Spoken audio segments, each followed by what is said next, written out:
Podcast. It's Build a Big Podcast, the marketing podcast for podcasters. David Hooper with you.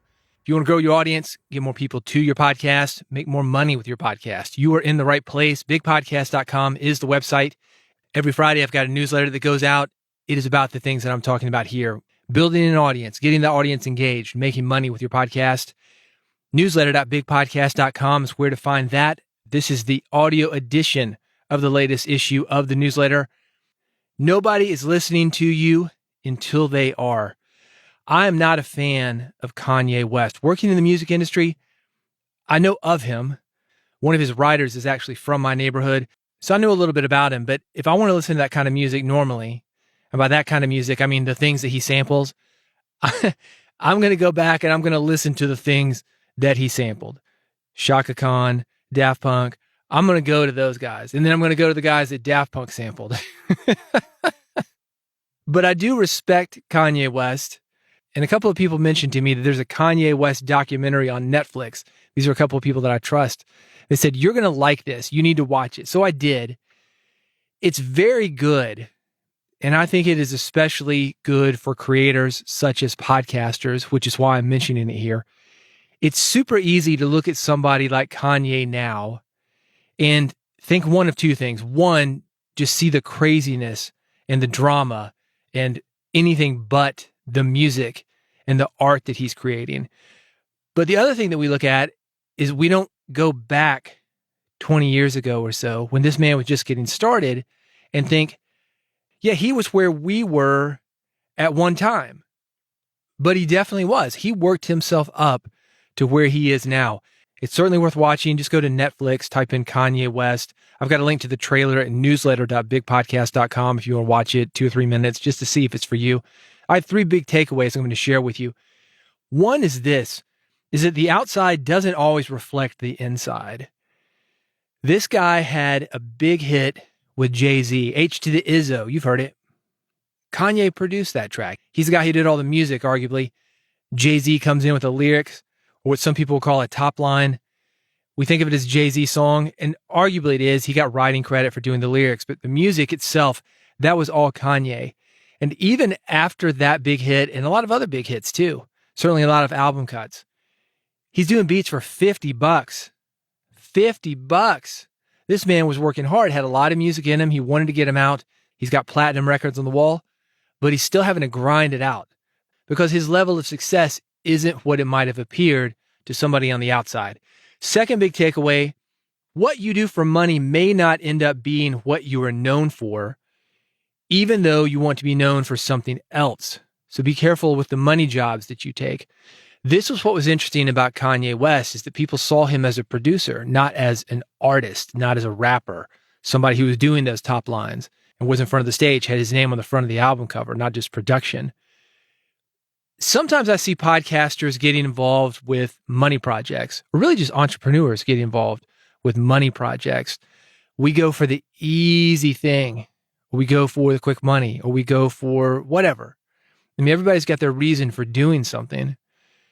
But sometimes those things that we do take off in a way that we didn't expect, or we simply stay in an area where our name is on something or our voice is on something and we're the front man for something that, for whatever reason, there's more to us than that.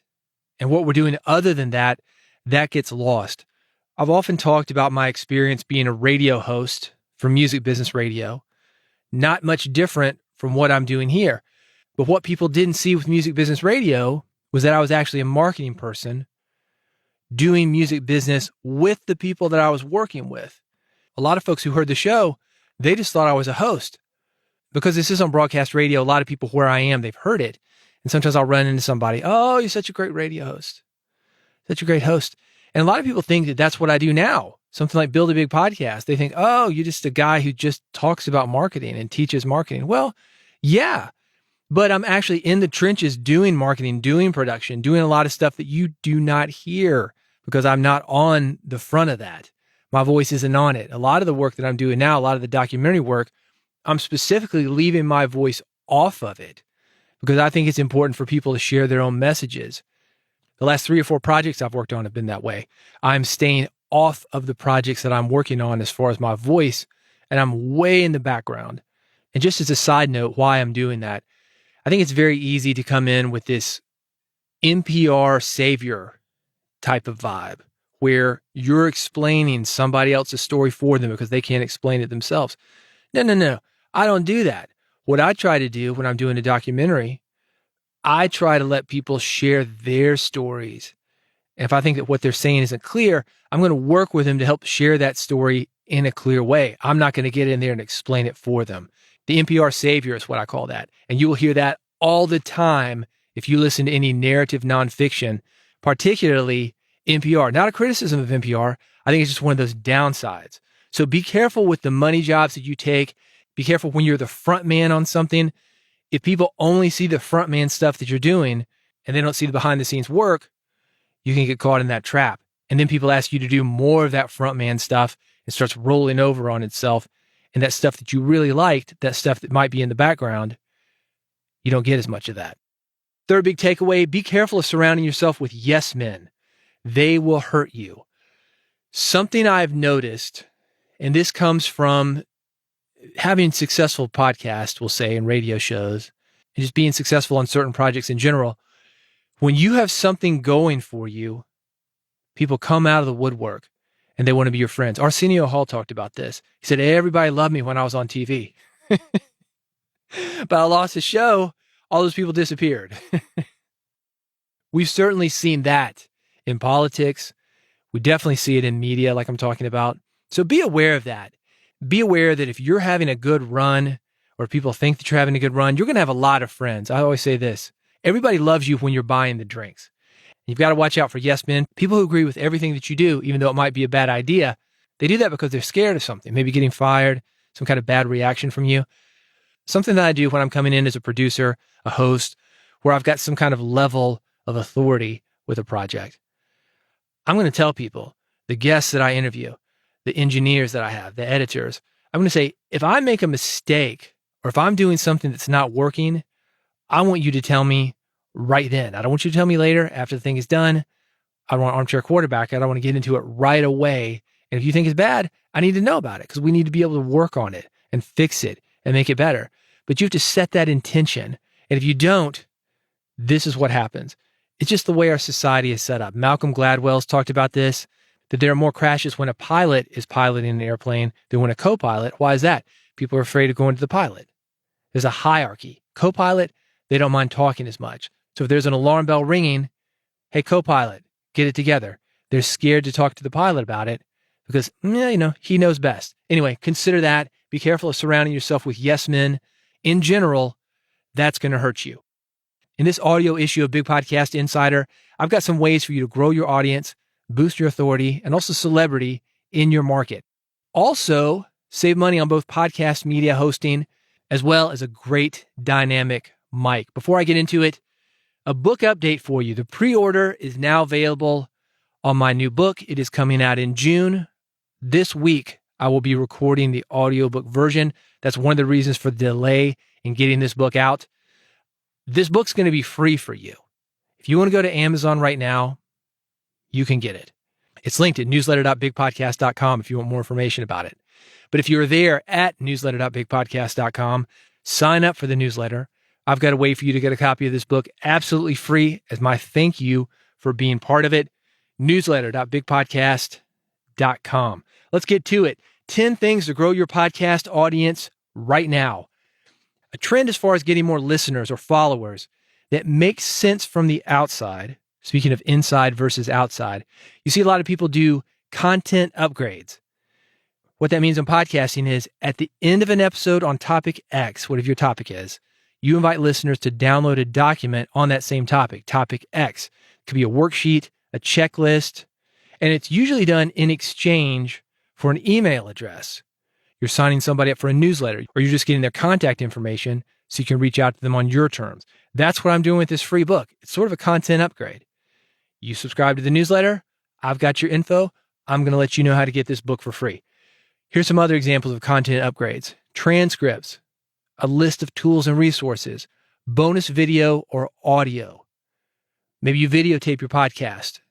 You've got behind the scenes audio, maybe the XXL version, as I call it, stuff that ended up on the cutting room floor, but it's still pretty good.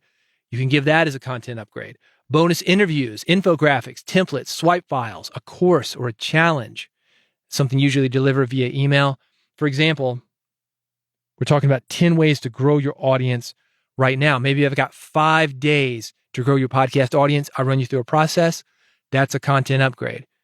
Some of the most successful people when it comes to content marketing, they do this for every episode. And it seems to work. These are people with huge mailing lists. Here's the question.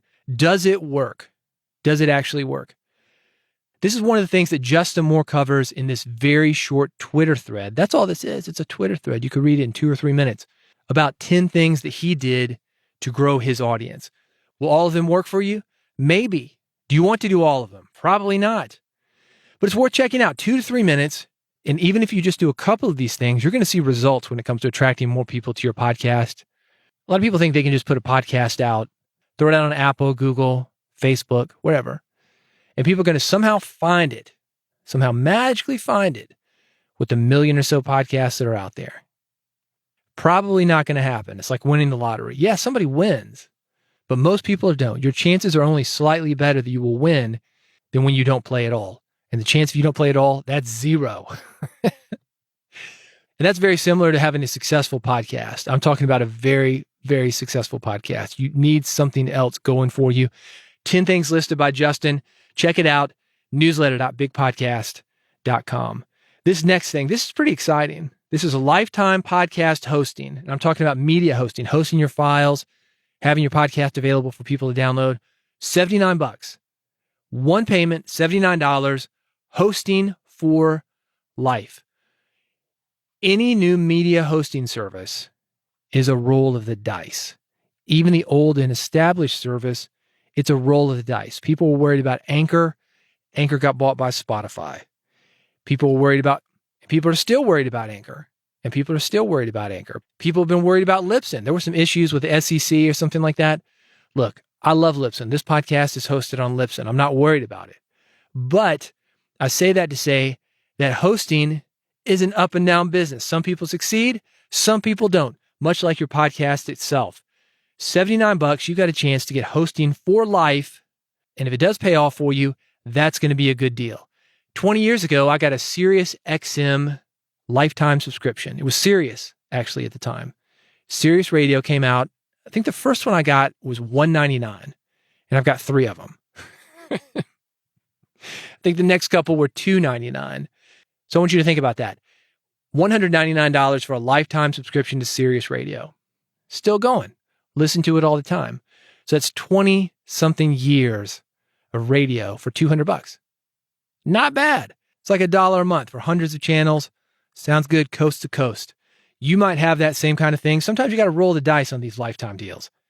It's easier than ever to set up a podcast hosting company. They've got scalable server options. Amazon, Google, you just tell them, hey, we need more space. We need more bandwidth. They handle that all for you. So it can be a pretty profitable business. It's like web hosting. You start slow, then as more money comes in, you expand on it. This is the opportunity for you to get in on the ground floor. It's $79. I've got more information about it. Newsletter.bigpodcast.com. Another deal for you, the Zoom ZDM1 dynamic microphone. This is a great mic. If you want to upgrade from what I call a beginner mic, maybe a Blue Yeti, ATR 2100, those are great mics too. This is actually a dynamic microphone made for broadcasting. It's going to work well as your primary mic. If you've already got a nice primary mic, this mic, by the way, that I'm talking into, it's an Audio-Technica mic, the BP40.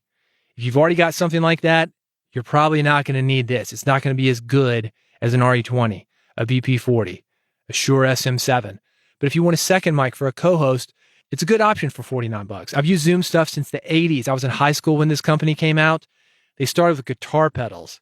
It was a multi-effects unit, had a flanger, delay, reverb, guitar effects. If you know guitar effects, you know what I'm talking about. But they were the first guys to really do a multi-effects pedal that was pretty cheap. I think it was $500-$600. Anyway, been using this stuff for a long time. I've actually got 3 Zoom portable recorders. Use the PodTrack all the time. I've got an H4n. I've got an F6, which is a field recorder. I've actually got all these linked if you're curious about how I record podcasts. Newsletter.bigpodcast.com with a link to that $49 mic. Not a bad mic. Again, on sale now, along with a lot of the other Zoom stuff. All the links, newsletter.bigpodcast.com. Do you want to monetize your podcast? Specifically, do you want to monetize your expertise? Do you want to do any kind of consulting as a podcaster? You know how to edit, put together a podcast? People will pay for those services. And there are 6 questions that I link to at newsletter.bigpodcast.com that will help you to make the most of your expertise.